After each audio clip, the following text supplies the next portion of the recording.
You could really make yourself nuts with a Thanksgiving turkey. You could brine it a few days before, you could season it, you could smoke it, you could deep fry it, you could grill it. But you know what? No matter what you do, it's actually not gonna taste that much better than if you just rub it down with salt and put it in the oven.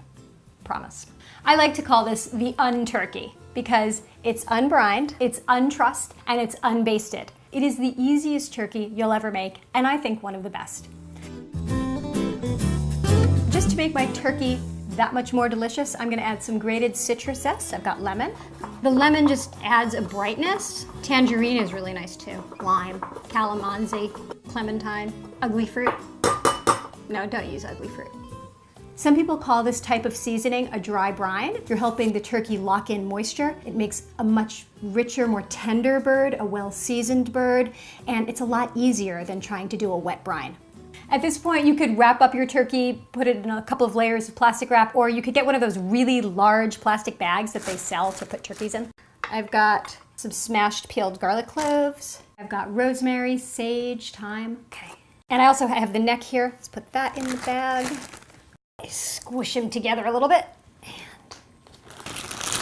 the longer that you let your bird sit in the dry brine, the more evenly seasoned it's gonna be. But if you don't have time, you can just let it sit on the counter for a couple of hours while you preheat the oven. That's gonna work.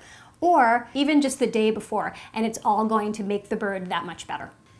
3 days later, I'm gonna pat this dry, and then I'm gonna put it back in the fridge. And what that does is the fan from the fridge is gonna help dry out the skin. I want a nice, crisp skin. So the bird's all ready to go. I'm just gonna get the pan ready for it. I've got some lemon here.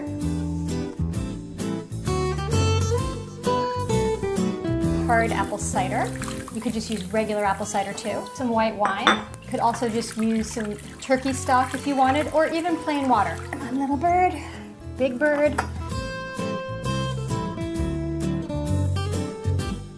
Oiling the bird up means that I won't have to baste it later.